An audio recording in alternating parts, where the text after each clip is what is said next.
नमस्कार दोस्तों, आप सभी का हमारे चैनल पर हार्दिक स्वागत है।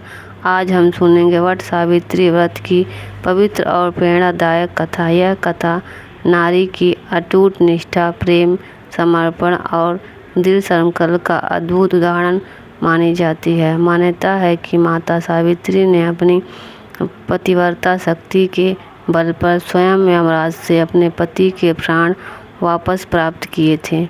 आइए श्रद्धापूर्वक सुनते हैं वट सावित्री व्रत की पावन कथा। प्राचीन समय में मद्र देश में अश्वपति नाम के प्रतापी और धर्मात्मा राजा राज्य करते थे। उनके राज्य में सुख, समृद्धि और कोई कमी नहीं थी। प्रजा ने उनसे अत्यंत प्रसन्न रहती थी, लेकिन राजा और उनकी रानी एक बात को लेकर बहुत ही दुखी रहते थे, क्योंकि उन्हें संतान सुख प्राप्त नहीं था। राजा अश्वपति ने संतान प्राप्ति के लिए वर्षों तक माता सावित्री की कठोर तपस्या और आराधना की। उनकी भक्ति से प्रसन्न होकर देवी ने उन्हें एक तेजस्विनी सुंदर पुत्री का वरदान दिया। समय आने पर राजा के घर एक कन्या का जन्म हुआ।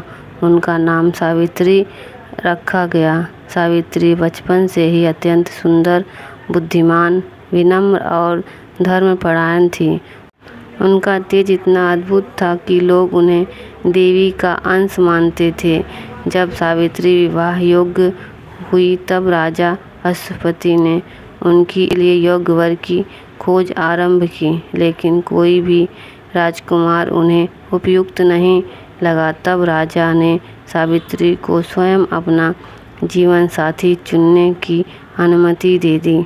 सावित्री विभिन्न राज्यों की यात्रा करते हुए एक वन में पहुंची। वहां उनकी भेंट सत्यवान नाम के युवक से हुई। सत्यवान अत्यंत गुणवान, सत्यवादी, पराक्रमी और धर्मात्मा थे।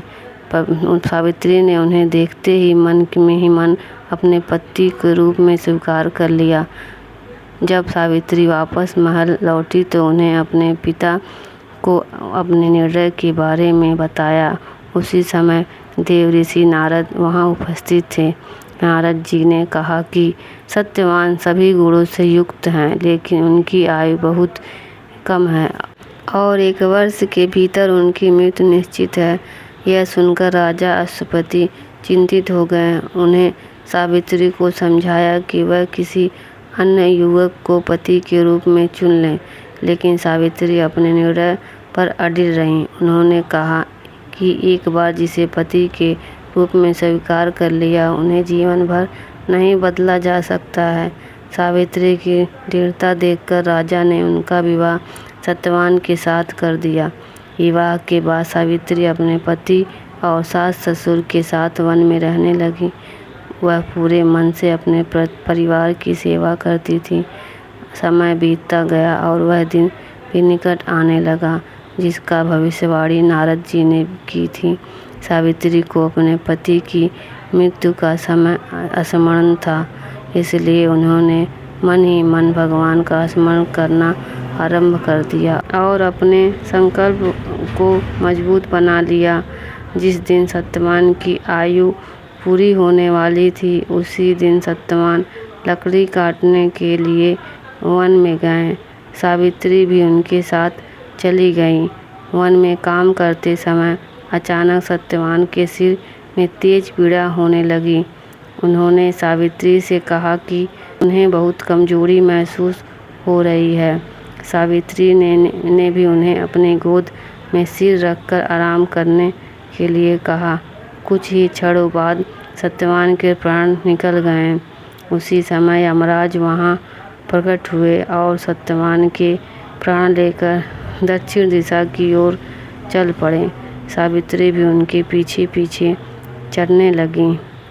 यमराज ने उन्हें समझाया कि अब वापस लौट जाओ, क्योंकि यह संसार का नियम है।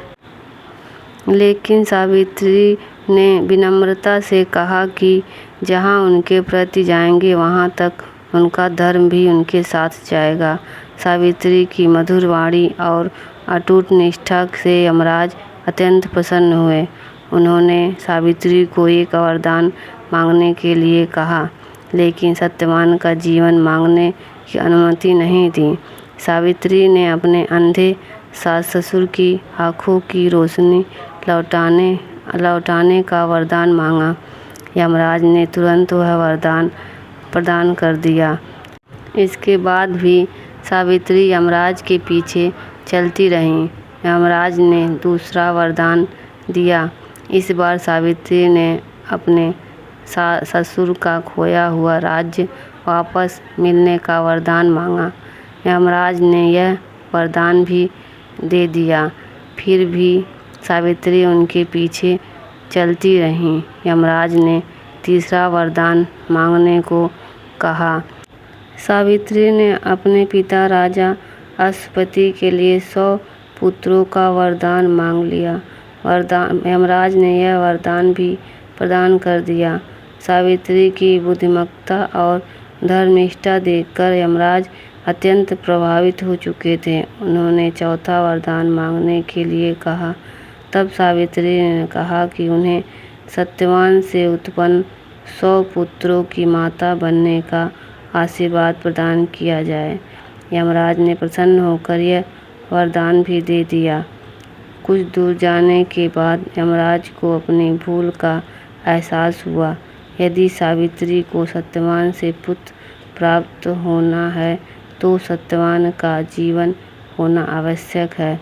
सावित्री की पतिव्रता शक्ति, निष्ठा और बुद्धिमत्ता से प्रभावित होकर यमराज ने सत्यवान के प्राण वापस लौटा दिए। उन्होंने कहा कि तुम्हारी भक्ति और दृढ़ संकल्प ने मुझे प्रसन्न कर दिया है। तुम्हारे प्रति पुनः जीवित होगा और तुम्हें दोनों सुखपूर्वक जीवन व्यतीत करोगे। यमराज ने जाते ही सत्यवान जीवित हो उठे। सावित्री उन्हें लेकर अपने आश्रम लौट आई। कुछ समय बाद उनके सास ससुर की दृष्टि वापस आ गई और उन्हें अपना राज भी पुनः प्राप्त हो गया। इस प्रकार सावित्री अपनी अटूट निष्ठा, प्रेम और पतिव्रत धर्म के बल पर मृत्यु को भी पराजित कर दिया। यह कथा हमें सिखाती है कि सच्ची श्रद्धा, दृढ़ संकल्प, धैर्य और धर्म के मार्ग पर चलने वाला व्यक्ति बड़ी से बड़ी कठिनाइयों को भी पार कर सकता है। माता सावित्री का जीवन आज भी नारी शक्ति, समर्पण और साहस का अनुपम उदाहरण माना जाता है। यदि आपको यह कथा पसंद आई हो तो वीडियो को लाइक करें, चैनल को सब्सक्राइब करें और कमेंट में जय माता सावित्री लिखें। जय माता सावित्री।